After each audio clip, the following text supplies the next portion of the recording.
Have you ever noticed how a hobby that brings you joy can also open unexpected doors? Picture this: a retiree sitting at the kitchen table, surrounded by family, showing off a quilt or a batch of homemade jam. Everyone's smiling, and someone says, people would actually pay for this. That small moment of encouragement can spark an idea. What if a beloved pastime could bring in a little extra income during retirement? When you think about retirement hobbies, one of the simplest ways to bring in a little income is by sharing what you already create. Many people don't realize that the things they make for joy, whether it's homegrown vegetables, baked goods, knitted scarves, or small pieces of woodwork, are often exactly what others are looking for. Imagine a retiree who has always had a garden in the backyard. Every summer, tomatoes ripen faster than the family can eat them. Neighbors drop by and leave with bags of produce, and still, the plants keep producing. At some point, someone suggests setting up a small stall at a weekend market or leaving baskets on the porch with a little honor system. Jar. What was once surplus becomes a way to bring in a little extra, while also spreading joy in the community. This kind of sharing doesn't have to feel like starting a business. In fact, it often works best when it stays small and personal. A person who loves baking cookies for the grandkids may find that local fairs or church events welcome homemade treats. A hobby woodworker might offer handmade birdhouses or simple furniture at a neighborhood event. These creations carry a kind of authenticity that store-bought items often lack, and people are willing to pay for something that feels both useful and meaningful. There's also an emotional side to it. Sharing what you make isn't just about the money. It's about showing family and friends that your skills still have value, and in many cases, passing along traditions. When adult children see their parents' quilts or jams on display, it reinforces the idea that retirement isn't a slowdown but a new stage of contribution. Grandchildren, too, often take pride in telling their friends, "My grandpa made this," or "My grandma baked these." In that sense, the income is almost secondary to the sense of identity and belonging it creates. Technology adds another layer. A retiree who enjoys crafting or cooking might post photos online or join small community groups where local buyers connect. This doesn't require large-scale marketing or complicated websites. Just a few clear pictures and a willingness to share. Often, word of mouth is enough to keep things moving. In the end, sharing what you create is about recognizing that the things you love doing already hold value. By putting them out into the world, you not only earn a bit of income, but also create opportunities for connection, pride, and purpose. It's a gentle reminder that hobbies can be more than pastimes. They can be bridges between personal joy and community appreciation. Teaching skills in retirement is one of those opportunities that often feels more like sharing than working. Over the years, people build up knowledge and hands-on experience without even realizing how valuable it can be to others. Think of someone who has spent decades painting, knitting, playing an instrument, or even fixing cars. These are not just hobbies, they're skills polished through years of practice, trial, and error. When retirement comes around, those abilities can be passed on in small, meaningful ways that may also bring in some income. It often starts close to home.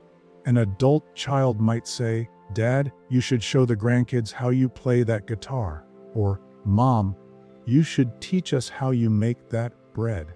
What begins as a family moment can grow into something more structured, like weekend lessons with neighbors or a small group at a community center. Teaching doesn't have to be formal or complicated. Sometimes, it's as simple as showing people the little tricks and shortcuts that only years of practice reveal. Community spaces often welcome retirees who are willing to share their talents. Local libraries, senior centers, and even schools sometimes look for guest instructors or part-time mentors. A retired teacher might offer tutoring for kids who need extra help, while a lifelong crafter could run a workshop where participants not only learn, but also enjoy the social connection that comes with it. For many, the real reward is not just the modest income, but the spark of seeing someone else discover joy in a skill they've carried for years. Technology has also made teaching easier than ever. With a smartphone or help from a grandchild, retirees can record short videos, host online classes, or even join teaching platforms where people pay for lessons in everything from cooking to chess. The reach is wider, but the spirit is the same, sharing what you know in a way that feels natural and fulfilling. Beyond the financial side, teaching skills keeps the mind active and reinforces a sense of purpose. There's pride in realizing that the knowledge gathered over a lifetime doesn't fade away, but continues to matter. Passing on these skills becomes part of a personal legacy, one that children, grandchildren, and even strangers can carry forward.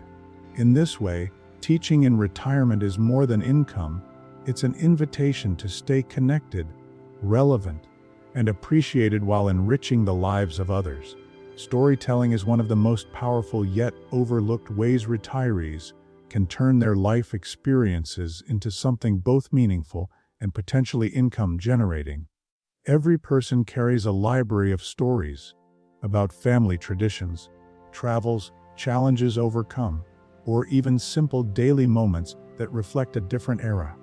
These stories, when captured and shared, can become more than memories. They can be transformed into e-books, podcasts, or even small printed booklets that families cherish and, in some cases, others are willing to purchase. Take the example of a retiree who has kept a travel journal for decades.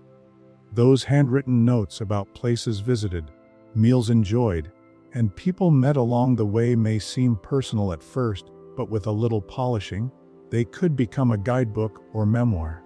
Even if it's self-published online, readers often appreciate authentic voices that bring a human touch to subjects like travel, cooking, or family life.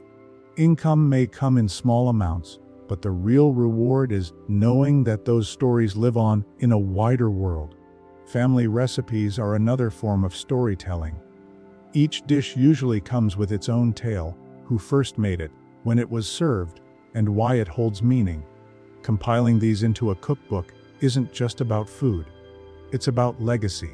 Children and grandchildren may keep such a book on their shelves for years, and at the same time, it can be offered to a broader audience through community fundraisers or online sales. What feels like a simple collection of recipes can carry the history of a family and offer comfort to others looking for that same sense of tradition. Audio storytelling adds yet another layer. Recording one's voice while recounting childhood memories or life lessons can be powerful, especially in an age when hearing a loved one's voice is treasured. These recordings can be shared within the family or made available through platforms that allow creators to monetize podcasts. Imagine grandchildren decades from now listening to a grandparent's laughter while telling a favorite story. It's a connection that outlives the moment.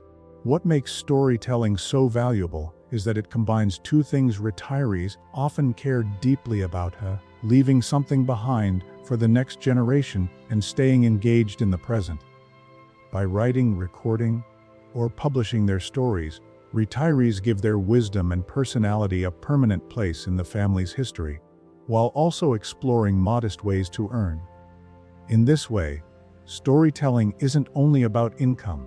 It's about preserving identity, strengthening family ties, and reminding everyone that the experiences of a lifetime deserve to be heard and remembered. Offering services that meet community needs is another meaningful way retirees can transform their time and talents into low-cost income. Many people underestimate how valuable everyday skills become once they're shared with others. A retiree who spent years teaching may find that families in the neighborhood are eager for affordable tutoring. Someone who has always loved baking might discover that local fairs, school events, or even neighbors are happy to buy a batch of homemade treats. A person handy with tools could provide small repairs that larger businesses either overcharge for or don't want to handle. These opportunities rarely require large investments, just the willingness to step in where the community has gaps. What makes these services special is the trust factor. Neighbors often prefer to turn to someone they know, especially if that person has a reputation for honesty and care. A retiree offering to fix a leaky faucet, babysit occasionally, or walk dogs brings not only a service but also peace of mind.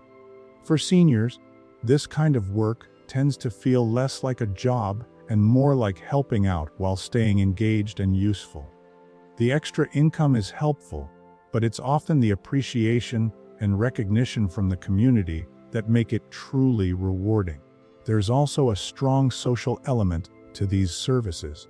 Retirees who choose to share their skills often end up building deeper connections with those around them. A retired coach who volunteers to help kids practice basketball may find parents eager to contribute a little for the extra guidance. A former nurse offering simple wellness workshops at a community center can create an environment where neighbors both learn and bond. These interactions go beyond the transaction. They build trust, respect, and a stronger sense of belonging. In some cases, offering services even sparks creativity. A retiree might start with pet sitting for neighbors, but then expand into offering handmade pet toys or baked treats for dogs. Someone helping with sewing repairs could later organize a small clothing swap where any extras are sold for modest amounts. These small, organic expansions often come naturally because they are rooted in community relationships rather than formal business plans. By focusing on services that align with personal strengths, retirees can enjoy meaningful work without the pressure of building something large or complicated. It becomes a gentle way of blending income with connection. The community benefits from skills that might otherwise go unused, and retirees gain not just financial support, but also the satisfaction of knowing they are still essential contributors to the rhythm of everyday life. One of the most overlooked ways hobbies can support retirement is not by earning money directly, but by saving it. This twist changes the way we think about value. Instead of always looking outward, selling, teaching, or marketing, sometimes the most powerful step is simply using a skill to reduce expenses at home. In retirement, every dollar saved stretches resources further, and the beauty is that hobbies often provide those savings naturally. Take sewing as an example. A retiree who enjoys making clothes, mending tiers, or repurposing old fabric may not need to spend as much on store-bought items. The grandchild's ripped jeans or a worn-out curtain can be fixed instead of replaced. That repair not only avoids unnecessary spending, but also creates a sense of pride in using one's hands and creativity. If there are extra items, like scarves or tote bags, they can be gifted or even sold, turning the savings into a double benefit. Gardening offers a similar story. The simple act of growing herbs, vegetables, or fruit trees in the backyard may cut down grocery bills. Homegrown tomatoes or cucumbers don't just taste better, they carry the satisfaction of independence. Even preserving the harvest, making sauces, pickles, or jams, means buying fewer packaged items. Some retirees discover they save a surprising amount across a year by leaning on what their garden produces. Cooking as a hobby has the same impact. Preparing meals at home instead of dining out regularly saves a considerable amount, and retirees often have the time to experiment with recipes. Sharing these meals with family turns the experience into something social as well as economical. A Friday night pizza made from scratch with grandkids is cheaper than delivery and far more memorable. Even hobbies like woodworking or DIY repairs play a role. Fixing a wobbly chair, repainting old furniture, or building shelves reduces the need to buy new household items. Over time, these savings can add up to the equivalent of a modest income stream. What's unique is that the hobbyist enjoys the process while also stretching their retirement budget. This perspective, that saving through hobbies is just another form of earning, can be freeing. It removes the pressure of needing to sell something and shifts the focus to living resourcefully. Every stitch, plant, or project carries hidden value. It means hobbies don't just pass the time, they actively support a lifestyle that balances enjoyment with financial peace of mind. Technology has opened a door for retirees to enjoy their hobbies in ways that not only generate some income, but also strengthen family bonds. What once required professional equipment or a large budget can now be done with a smartphone, a laptop, and a little curiosity. The beauty is that these projects often become family collaborations, where younger generations step in to help while older ones bring the depth of experience and stories behind the hobby. Take cooking as an example. A retiree who has perfected a family recipe over decades can record short videos of the process. A grandchild might handle the filming or editing, while the retiree explains each step with warmth and detail. The result is a video that can be shared online, perhaps on platforms where ad revenue or small sponsorships eventually come into play. Even before any money arrives, the project itself is priceless because it creates moments of teamwork across generations.